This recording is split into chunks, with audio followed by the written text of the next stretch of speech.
G'day, I'm Mad Matt. You know, I always go and play too hard, wind up in a situation like this where I'm stuck. Now, there's something that we use in 4-wheel driving, it's called a snatch recovery, and we're going to use that to get me out of this sticky situation. Firstly, rated D shackles.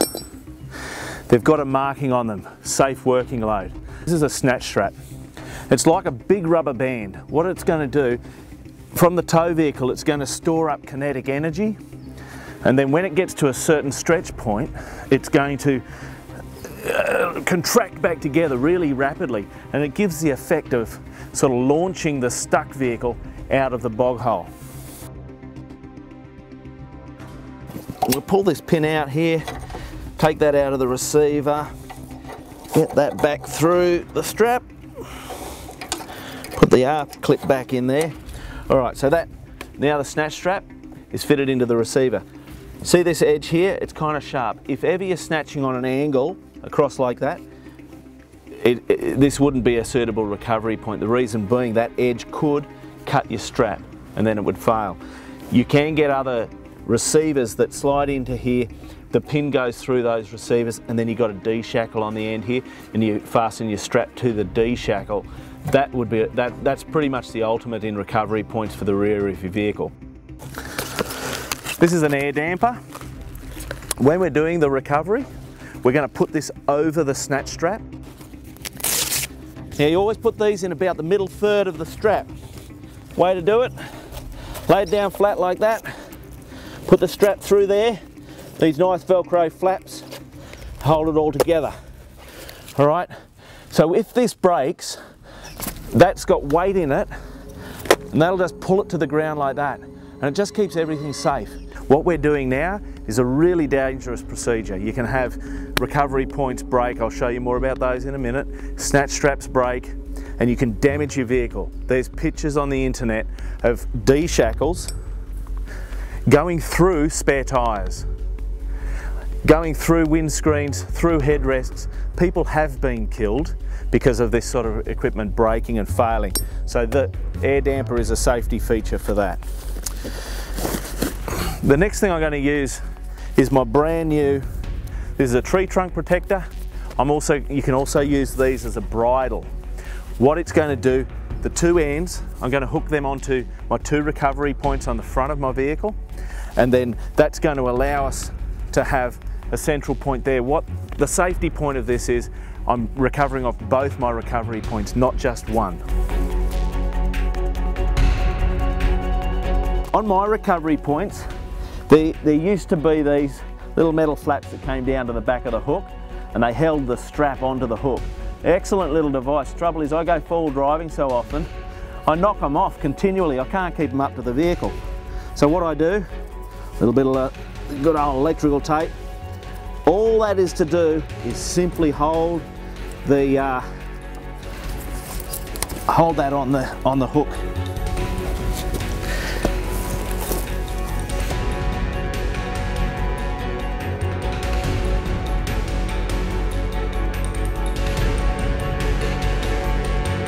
Recovery points on the front of the vehicle.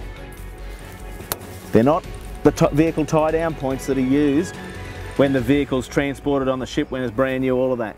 They are a specific point that's manufactured for recoveries.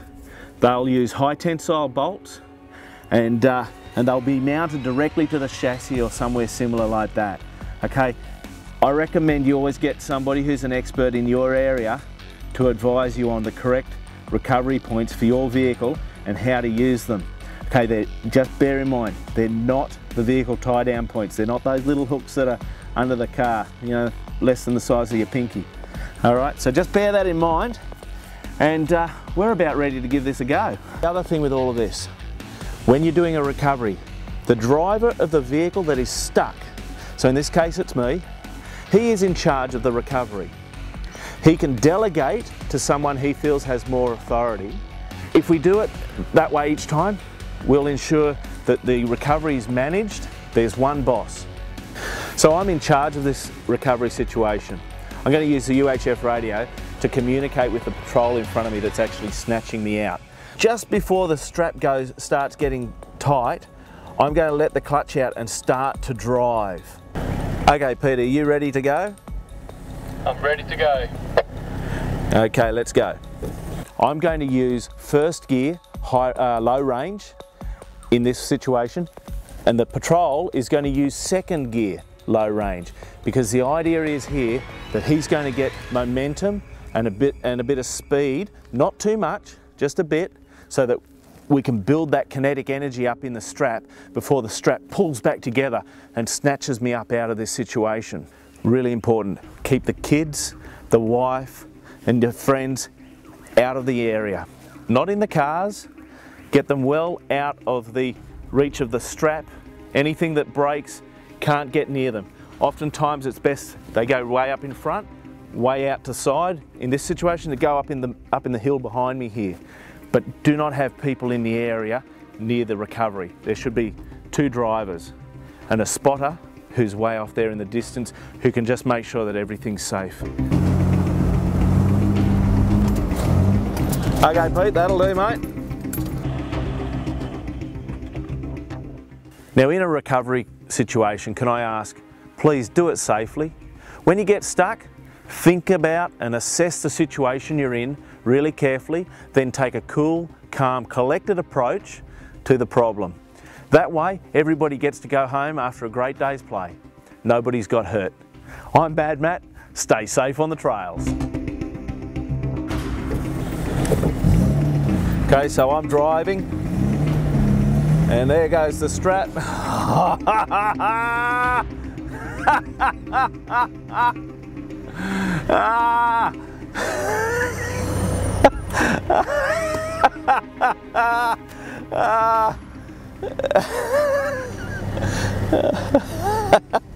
Oh dear.